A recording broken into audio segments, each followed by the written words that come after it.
कल्पना कीजिए एक ऐसी धरती जहां लाखों लोग एक साथ सांस लेते हैं, केवल एक दर्शन के लिए, एक स्पर्श के लिए और एक यात्रा के लिए जो केवल शरीर की नहीं आत्मा की भी होती है। पूरी उड़ीसा का एक शांत शहर, पर हर साल आषाढ़ महीने की द्वितीया तिथि आते ही यह शहर एक रहस्यमयी चेतना में बदल जाता है। कुछ ऐसा घटता है जो विज्ञान से परे है, जो इतिहास से परे है और शायद समय से भी। जगन्नाथ यात्रा एक ऐसी यात्रा जो न केवल देवता करते हैं बल्कि हमारी चेतना भी उस रथ के साथ खींचती है। यह सिर्फ 3 देवताओं की मूर्तियां नहीं, यह है रहस्य, ऊर्जा और चेतना के प्रतीक। और आज हम इस यात्रा के उन रहस्यों की परतें खोलेंगे जो कभी खुली ही नहीं है। क्या आपने कभी किसी रथ को अपने आप चलते हुए देखा है? क्या आप मान सकते हैं कि एक मंदिर में ना पक्षी उड़ते हैं, ना आवाज अंदर आती है? और क्या आप जानते हैं हर 12 साल में मूर्तियां बदलती है और उनके भीतर कुछ ऐसा होता है जो आज तक कोई नहीं समझ पाया। आज आप और मैं मिलकर चलेंगे एक अलौकिक यात्रा पर, जहां न सिर्फ धार्मिक श्रद्धा है बल्कि विज्ञान, ऊर्जा और ब्रह्म रहस्य छिपे हैं।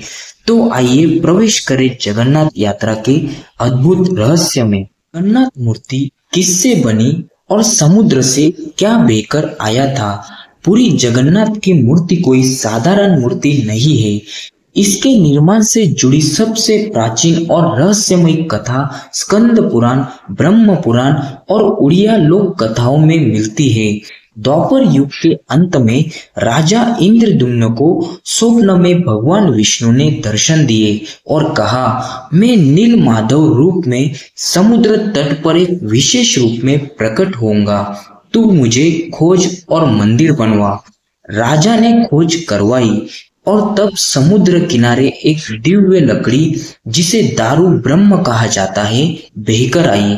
यह कोई साधारण लकड़ी नहीं थी, उसमें स्वयं भगवान का ब्रह्म तत्व समाया हुआ था। वह लकड़ी किसी भी औजार से कट नहीं रही थी। तब एक रहस्यमयी रुद्रबली, जिसे भगवान विष्णु स्वयं कहे जाते हैं, आए और कहा, मैं बंद कमरे में मूर्ति बनाऊंगा लेकिन कोई भीतर नहीं झांकेगा। रुद्र ने कमरे में काम शुरू किया और 21 दिन तक कोई आवाज नहीं आई। लेकिन राजा और रानी की बेचैनी बढ़ी और उन्होंने दरवाजा खोल दिया। अंदर वह रुद्र गायब था और 3 अधूरी दिखने वाली मूर्तियां पड़ी थी, जगन्नाथ, बलभद्र और सुभद्रा। राजा पछताया, लेकिन आकाशवाणी हुई, यही मेरा वास्तविक रूप है, अधूरा नहीं, अनंत रहस्य से भरा। इन मूर्तियों में ही मैं स्थायी रूप में निवास करूंगा। समुद्र से बहकर आने वाली लकड़ी आज भी होती है यह परंपरा। हर 12 से 19 साल में जब नव कलेवर होता है तो आज भी समुद्र तट पर या नजदीकी जंगल में विशेष संकेतों वाली दारू लकड़ी खोजी हो जाती है, जिसे दारू ब्रह्म कहा जाता है। इसे समुद्र या नदी से बहकर आया हुआ मानते हैं क्योंकि उस लकड़ी में ईश्वर की ऊर्जा होती है। आज भी जब नव कलेवर का समय आता है तो गहरे ध्यान और संकल्प से कुछ ब्राह्मण और सेवक समुद्र के पास जाते हैं और संकेतों की प्रतीक्षा करते हैं।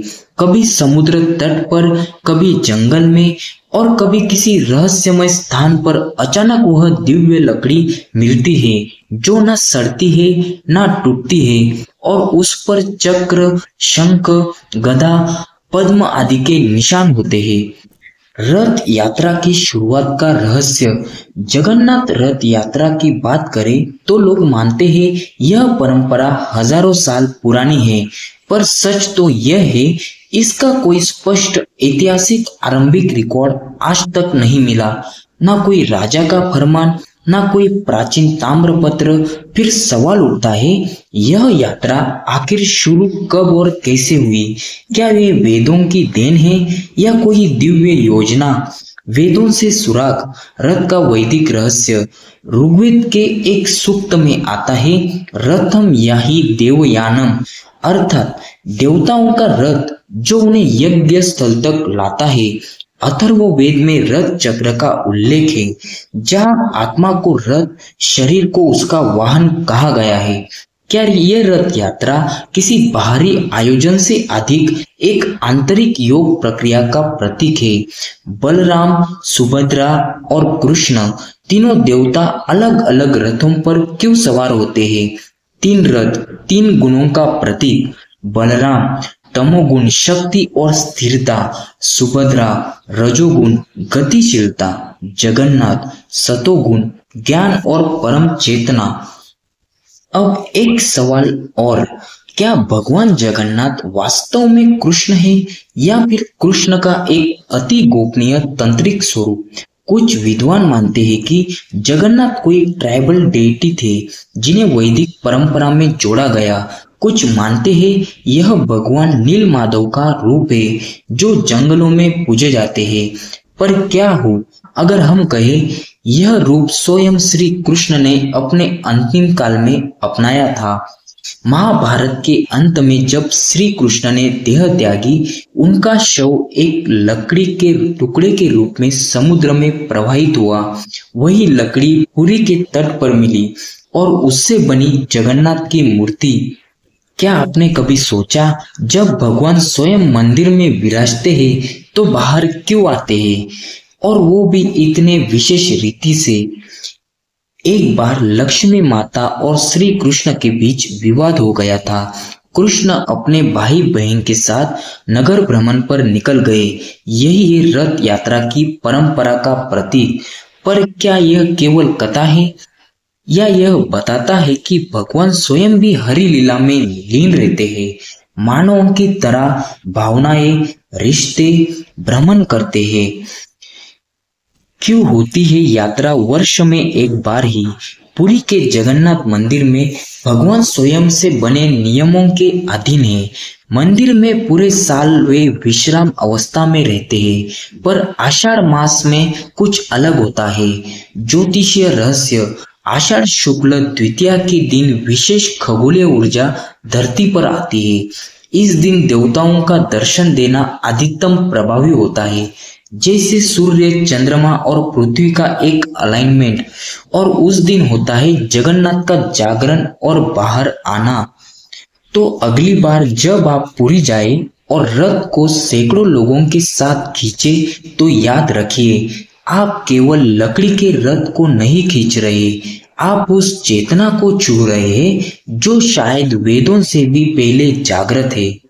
हर साल पुरी में जब रथ यात्रा शुरू होती है तो एक ही सवाल हजारों श्रद्धालु आपस में पूछते हैं, इतना भारी रथ आखिर चलता कैसे है? हर रथ की ऊंचाई एक इमारत जितनी होती है और उसका वजन 30 से 40 टन से कम नहीं। नंदी घोष श्री कृष्ण का रथ, तलध्वज बलराम का रथ, दर्पदलन सुभद्रा का रथ, इन तीनों रथों की बनावट सामान्य नहीं। हर एक गुण, तत्व और दिशा के अनुरूप बनाया गया है। यहाँ तक कि उनके रंग, ध्वजा, लकड़ी की किस्में, सबके पीछे गणना आधारित ज्योतिष और यंत्र विद्या छुपी है। और ऐसा चमत्कार रथ तभी चलता है जब आज्ञा मिलती है। हर साल यात्रा की शुरुआत होती है, पर रथ तब तक नहीं हिलता जब तक पुरी के पुजारी विशेष मंत्र पढ़कर अनुमति नहीं देते। प्राचीन मान्यता है, कहा जाता है कि रथ में आत्म चेतना होती है। वो तभी चलता है जब उसे ब्रह्म शक्ति संकेत देती है। भक्तों का विश्वास, भगवान स्वयं निर्णय करते हैं कि अब यात्रा शुरू हो। जो भक्त हर साल रथ यात्रा में शामिल होते हैं, वो कहते हैं ये रथ नहीं खींचते, रथ हमें खींचता है।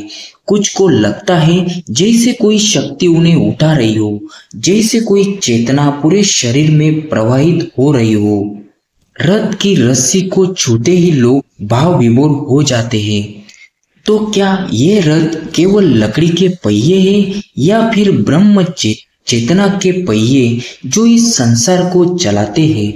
मूर्ति का रहस्य क्यों बदलती है हर 12 साल में, हर 12, 19 या 24 साल में पूरी तरह बदल दी जाती है, और वो भी एक गुप्त रात्रि में, बिना किसी को बताए, बिना किसी कैमरे, बिना किसी दिए के प्रकाश में। नव कलेवर केवल परंपरा नहीं, रहस्य का द्वार है। पुरी में इसे कहते हैं नव कलेवर। नव यानी नया, कलेवर यानी शरीर, यानी जब भगवान स्वयं अपने शरीर को छोड़ते हैं और नया शरीर धारण करते हैं। मूर्ति बदलने की रहस्यमय प्रक्रिया, यह प्रक्रिया हर 12, 19 या 24 वर्षों में होती है। लेकिन कब होगी? पंडित चंद्र ग्रहण, सूर्य ग्रहण और पंचांग देखकर तय करते हैं। दारू ब्रह्म, वो पेड़ जो मूर्ति बनते हैं। नव कलेवर की सबसे रहस्यमय बात है वो विशेष पेड़ जिससे भगवान की मूर्तियां बनाई जाती है। ये कोई आम पेड़ नहीं, इसे कहा जाता है दारू ब्रह्म, यानी जिस लकड़ी में स्वयं ब्रह्म उपस्थित हो। पेड़ चुनने की रहस्यमय शर्तें होती है। कोई शाखा टूटना नहीं चाहिए, उस पेड़ के पास कोई सांप का बिल होना चाहिए, पास में शुद्ध जल स्रोत होना चाहिए, पेड़ के तने पर शंख, चक्र, गदा, पद्म का चिन्ह खुद उभर कर आना चाहिए। कल्पना कीजिए एक ऐसा पेड़ जो जंगल में खुद संकेत देता है कि अब मैं तैयार हूँ ईश्वर बनने के लिए। रात की गोपनीयता, जब नया दारू ब्रह्म मिल जाता है तब पुरानी मूर्तियों से ब्रह्म तत्व गुप्त रूप से रात में निकालकर नई मूर्तियों में स्थापित किया जाता है। और यह प्रक्रिया होती है पूर्ण अंधेरे में, बिना दीपक, बिना मंत्रोच्चारण, बिना दर्शक। शास्त्र कहते हैं जो इसे देख लेता है उसकी आंखों की रोशनी चली जाती है, जो इसे छू लेता है उसका शरीर कांप उठता है। और सबसे बड़ा रहस्य, इस ब्रह्म तत्व को आज तक किसी ने देखा नहीं, और जो पुजारी इसे करते हैं उन्हें जीवन भर मौन व्रत धारण करना पड़ता है। यह प्रक्रिया बताती है कि भगवान शरीर नहीं, चेतना है जो बदलती नहीं, बस रूपांतरण करती है। जैसे हम जन्म लेते हैं फिर शरीर बदलते हैं, वैसे ही भगवान भी समय समय पर नया कलेवर धारण करते हैं। पर आत्मा वो तो वही रहती है, वही प्रेम, वही चेतना, वही स्पंदन। इसलिए पुरी की मूर्तियां भगवान नहीं, भगवान की उपस्थिति का प्रवेश द्वार है।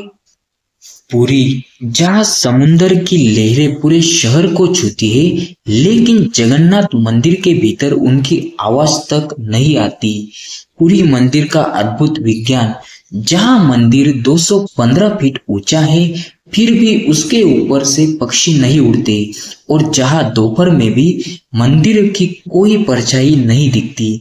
क्या यह केवल आस्था है या फिर कोई खोया हुआ प्राचीन विज्ञान जिसे आज भी हम पूरी तरह नहीं समझ सके? मंदिर के ऊपर पक्षी क्यों नहीं उड़ते? जगन्नाथ मंदिर के ऊपर से कभी कोई पक्षी नहीं उड़ता, कोई ड्रोन तक काम नहीं करता। वैज्ञानिक कई बार इसकी वजह जानने पुरी पहुंचे, लेकिन हर बार रहस्य और गहरा हो गया। कई भक्तों का मानना है भगवान जगन्नाथ की चेतना इतनी शक्तिशाली है कि वह कोई दूसरी चेतना टिक नहीं सकती। क्या यह चेतना की वो परत है जिसे विज्ञान अभी महसूस तो कर सकता है पर समझ नहीं सकता? पूरी समुद्र के ठीक किनारे पर बसा है और मंदिर समुद्र के सीध में है, लेकिन जब आप मंदिर के सिंह द्वार से अंदर प्रवेश करते हैं तो लहरों की आवाज एकदम शांत हो जाती है, जैसे कोई अदृश्य पर्दा ध्वनि को रोक रहा है। आधुनिक टेक्नोलॉजी आज भी इस स्तर की ध्वनि रचना को केवल हेडफोन्स में हासिल कर पाई है, और पुरी में यह 1000 साल पहले बन चुका था। मंदिर की छाया क्यों नहीं दिखती? दोपहर के समय सब सूर्य जब ठीक ऊपर होता है, पुरी का यह विशाल मंदिर परछाई नहीं बनाता, या यूं कहे परछाई बनती तो है पर दिखाई नहीं देती। कुछ भक्त कहते हैं छाया इक्वल टू माया। भगवान जगन्नाथ का स्वरूप माया से परे है, इसलिए उनका मंदिर छाया नहीं छोड़ता। पूरी मंदिर कोई आम इमारत नहीं, ये एक प्राचीन यंत्र है जो ऊर्जा, ध्वनि, प्रकाश और चेतना को इस तरह संतुलित करता है जिसे आज की टेक्नोलॉजी भी पूरी तरह नहीं पकड़ पाई। जहां विज्ञान होता है वहीं से जगन्नाथ की महिमा शुरू होती है। जब आप जगन्नाथ रथ यात्रा देखते हैं तो लगता है मानो कोई बाहरी उत्सव चल रहा हो, पर अगर आप रुक कर गहराई से देखें तो समझ आएगा ये यात्रा बाहर की नहीं, अंदर की है। ये रथ भगवान का नहीं, हमारे इस शरीर का प्रतीक है। शरीर यानी रथ, आत्मा यानी यात्री, रस्सी यानी कर्म। उपनिषदों में कहा गया है शरीरम रथमिव आत्मा यात्री बुद्धि सारथी, यानी शरीर रथ है, आत्मा उसकी सवारी है, बुद्धि सारथी है और मन लगाम। तीनों रथों का गुण प्रतीकात्मक अर्थ है। बलराम का रथ तल ध्वज, शक्ति और इच्छा शक्ति। सुभद्रा का रथ भावनाएं और मनोवृत्ति। जगन्नाथ का रथ आत्मा और चेतना। रथ यात्रा यानी चक्रों की यात्रा। योग शास्त्र में कहा गया है मनुष्य के शरीर में 7 ऊर्जा केंद्र चक्र होते हैं। रथ यात्रा इस चेतना की ही यात्रा है, नीचे के स्थूल स्तर से ऊपर की ब्रह्म अवस्था तक। चक्र स्थान रथ का अर्थ मूलाधार, गहनता, स्थिरता। बलराम का रथ यानी शक्ति, स्वाधिष्ठान, मणिपुर, भावना, नियंत्रण। सुभद्रा का रथ मन और रजोगुण, अनाहत से सहस्रार, प्रेम, ज्ञान, मुक्ति। जगन्नाथ का रथ शुद्ध आत्मा और ब्रह्म चेतना। जब तीनों रथों की यात्रा एक साथ होती है तो ये तीनों गुणों और चक्रों का संतुलन है। और जब आप रस्सी खींचते हैं तो आप केवल रथ नहीं खींचते, आप अपने भीतर के चक्रों को भी ऊपर खींचते हैं। रस्सी यानी कर्म की डोर। क्या आप खींच पा रहे हैं अपनी आत्मा को? जिस रस्सी से भक्त रथ खींचते हैं वो केवल लकड़ी से जुड़े पहियों को नहीं चलाती, वो हमें खुद से जोड़ती है। हर रस्सी खींचने में हम अपने कर्मों की गांठ खोलते हैं।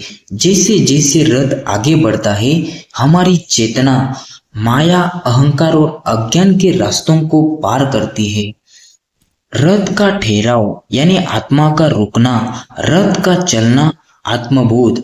जब रथ रुक जाता है तो लगता है जैसे चेतना थम गई है, और जब वह फिर चलता है तो यह संकेत है अभी भी यात्रा बाकी है। रथ यात्रा हमें याद दिलाती है हम सिर्फ शरीर नहीं, चेतना की यात्रा पर निकले हुए यात्री है। अगली बार जब आप रथ यात्रा देखें या उसे खींचे तो एक पल रुकिए और स्वयं से पूछिए, क्या मेरी आत्मा जाग रही है? क्या मैं अपने ही भीतर के रथ को आगे खींच पा रहा हूँ या कहीं अटक गया हूँ? क्या जगन्नाथ यात्रा का संबंध पृथ्वी के बाहर की चेतनाओं से है? हमने अब तक जगन्नाथ यात्रा के अनेक पहलुओं को देखा, उसका इतिहास, उसका विज्ञान, उसका दर्शन।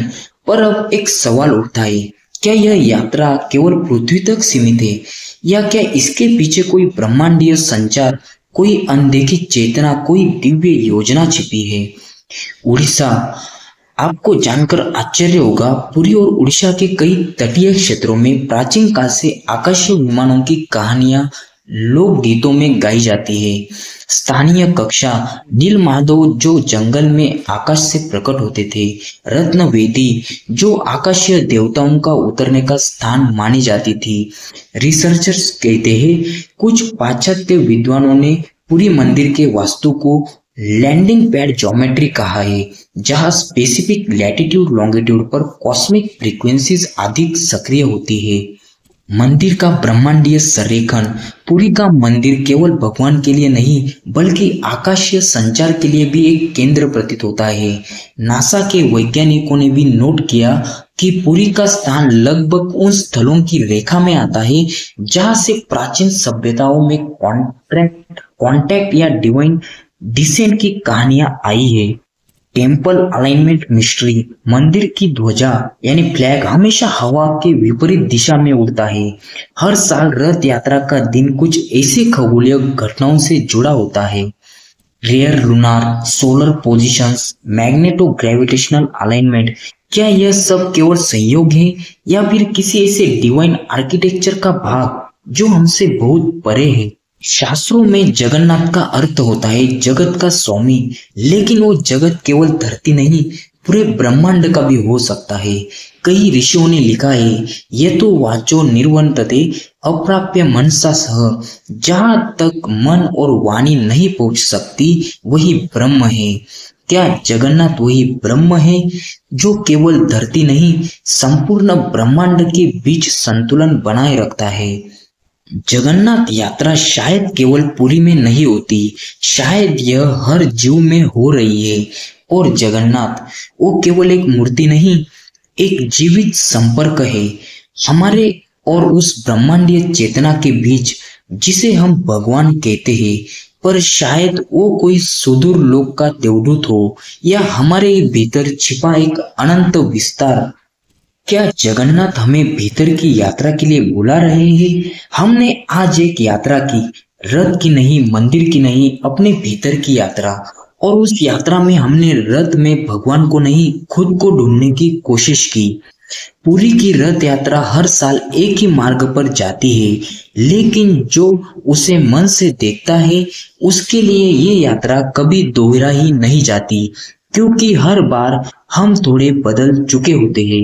यही यात्रा का अर्थ है, परिवर्तन, गति और आत्म स्मरण। हमें कौन खींच रहा है, रथ या ईश्वर? हम सोचते हैं कि हम रथ खींचते हैं, पर क्या कभी आपने सोचा कि शायद रथ हमें खींच रहा है? हर रस्सी के साथ कोई अदृश्य डोरी जुड़ी है जो हमारे मन को, आत्मा को किसी अनंत स्रोत की ओर ले जाती है। शायद जगन्नाथ हमें बुला रहे हैं हमारे ही भीतर। क्या तुम तैयार हो उस यात्रा के लिए जो बाहर नहीं, भीतर है? इसलिए जब अगली बार रथ यात्रा हो तो आंखें मूंद कर पूछना, प्रभु क्या मैं भी आपका रथ हूँ? क्या मैं भी उस यात्रा पर हूँ जहाँ शरीर केवल एक वाहन है, मन केवल रस्सी है और आप स्वयं सारथी है?